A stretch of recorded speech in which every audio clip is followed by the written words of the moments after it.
First off, this is part 2. If you haven't watched part 1, the link's like in one of these corners or something, a little card. Did the disassembly, all that. If you want to see the components and what I think of the stock gun, watch part 1. I'll show the parts again that I showed in part 1 that I'm going to be putting in here. I took the liberty of doing the polishing of the tracks. And I also went ahead and I made a cut here in this window. This doesn't have to be perfect. It doesn't affect the performance of the gun. This just lets you see what your shimming's looking like. That's very important. Before I can actually get to the shimming and the other parts of this tune-up, I'm going to have to actually fasten these bearings in. Like, that's not a good fit at all.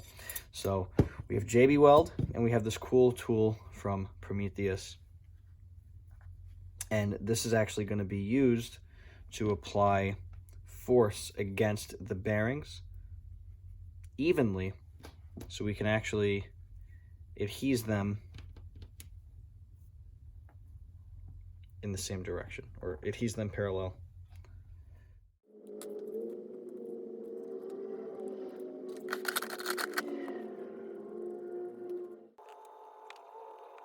Make sure you don't get any JB Weld inside the bearings, because then they won't spin.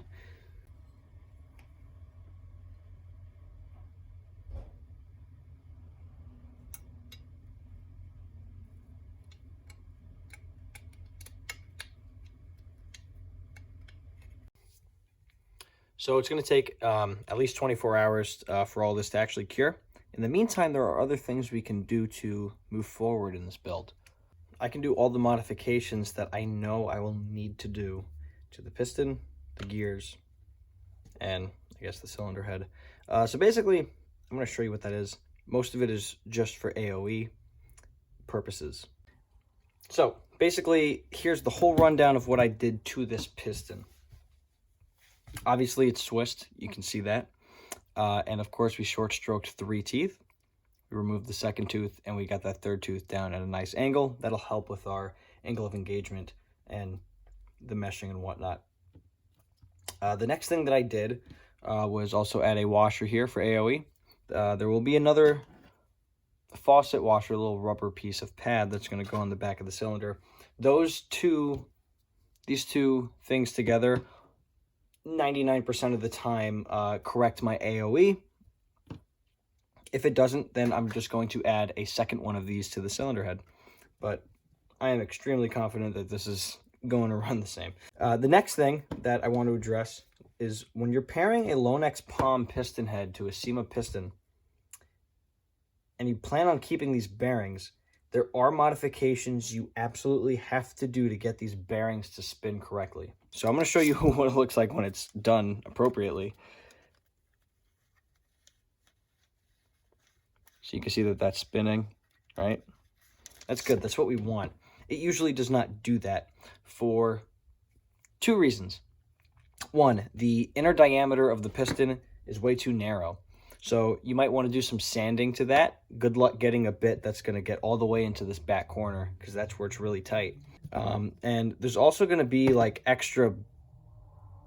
That piston's a bad example. You can see where this rack needs to be. There's this thin plastic. It's like excess molding. Well, there's a lot of that on this piston. And that's another thing that physically prevents the bearing from spinning freely inside of it. All these things just kind of lodge this bearing. So we'll call these the outer washers, and then we'll call the inner part the actual bearing.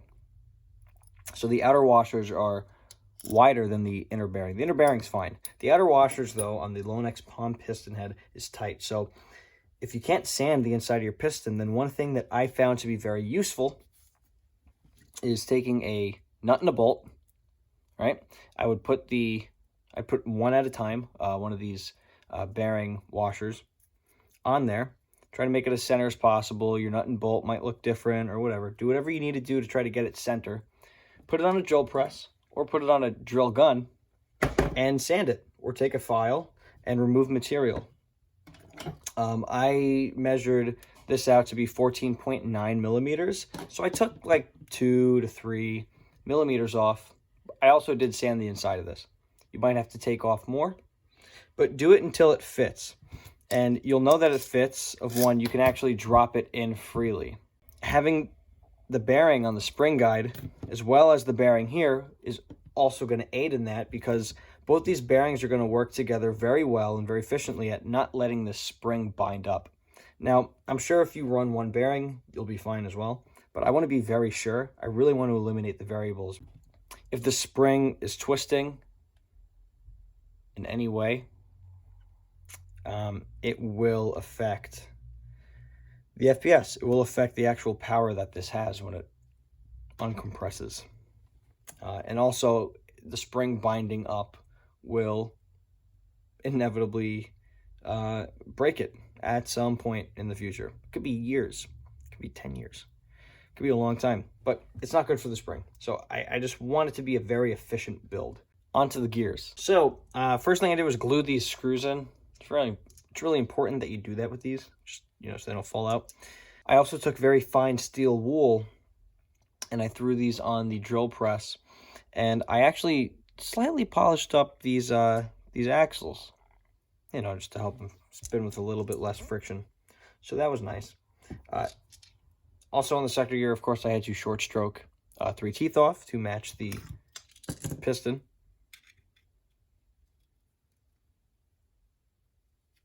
And I actually began to chamfer off these teeth. This is going to be a great thing to address. So I had mentioned before in part 1 that the stock nozzle and tappet plate was all we had to work with. But I ended up doing like just a little bit of research after making that or recording that video, and I actually found that you could just buy this off of KWA's website. And there's a link in part 1. There's going to be a link in this one as well. This will work in all of these AEG 2.0, 3.0, whatever you have at gearboxes. And this will allow you to just use a standard air nozzle. So this is a previous generation tappet plate that will fit in all the future generation ones up to this point in making this video. So now we can get perfect air seal in the air nozzle as well. And you can see that is just phenomenal.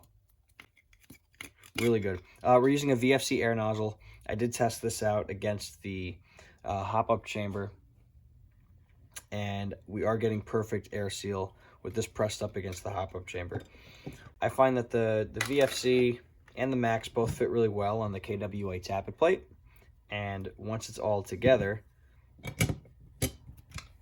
you do not have a wobbly nozzle. As far as modifying this tappet plate in any way, I did have to actually sand off some material here, as well as on this little spring guide portion of it. And that was just mainly because it was a little bit snug, and you do want your tappet plate to move rather freely, kind of like butter. Ideally, you want to be able to close the gearbox shell on it and just kind of like do this and have it fall freely. But I'm not sure how easy it is to kind of tell when you're watching this, because you can't feel it. This is a very smooth fit, and the reason why it's not dropping freely, I mean, you give it a little bit of give and it will drop freely. The only reason why it's not is because of that. There are some pretty tight tolerances here, and because of the shape of the tappet plate, it you know, this isn't perfectly straight. So if it's bowed up or down a little bit, it will cause some friction, but it's no amount of friction that you should be removing material for, because then you'll be kind of sacrificing the structural integrity of the tappet.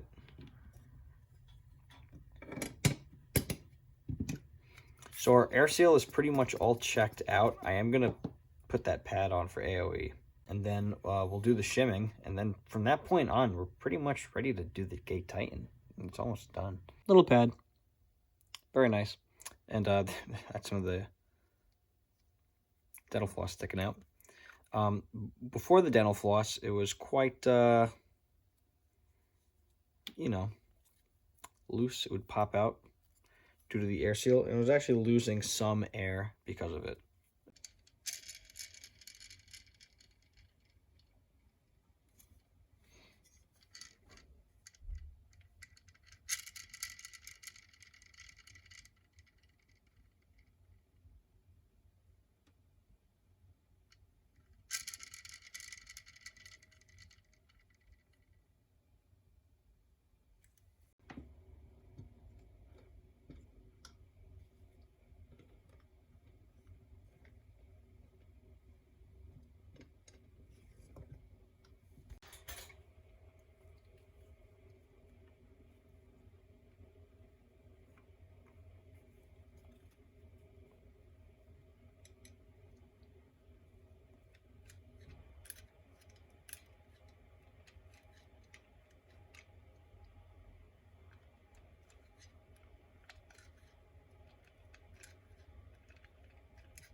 So this is the before sanding the grip.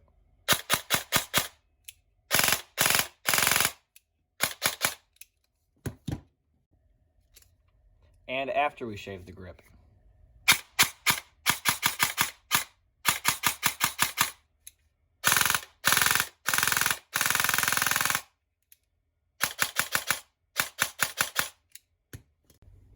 Little interjection here. I went back into the gearbox to swap out this cylinder. Main reason being the port. I totally forgot that we were putting in a 363 millimeter barrel, and that's longer than this. So I quickly realized my mistake. Yeah, if I were to keep this, I would be under voluming, especially considering that we're short stroked and we have an AOE pad up on this cylinder head. So I just want to get a little bit more volume out of this.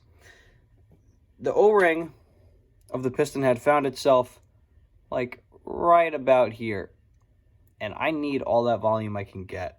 So putting the ports here means that whenever this thing starts moving forward, I'm going to start getting that air seal.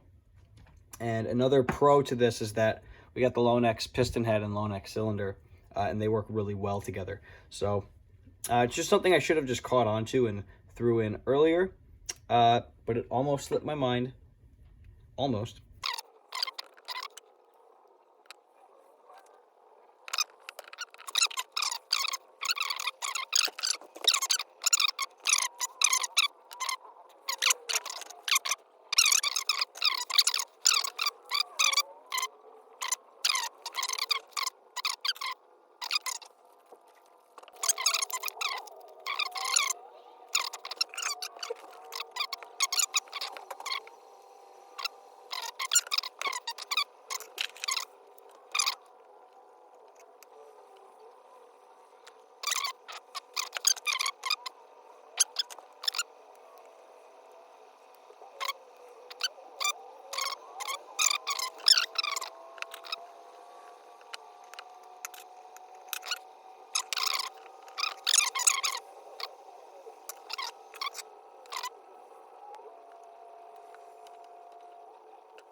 All right, let's see what happens.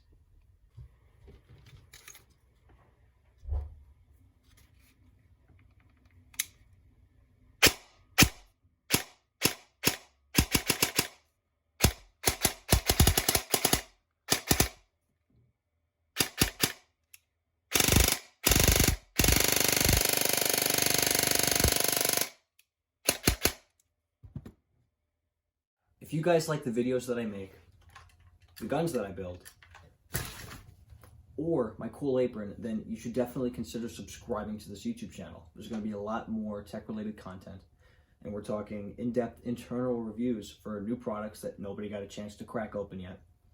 Tech tips that will help anybody. And it will include, but will not be limited to, customer builds like this, or this, or this, or this, or this. So if that's something that interests you and you're into airsoft tech related content, then again, you should definitely consider subscribing to this YouTube channel, and also follow my Instagram at anttech.airsoft. That's going to be the first place where you can see all of this cool new content that I'm going to be producing for airsoft in my new workshop and in my new apron. This outro was brought to you by somebody who wants to spend more time teching and less time making a unique outro for every single video. So this is what goodbye looks like now. Goodbye.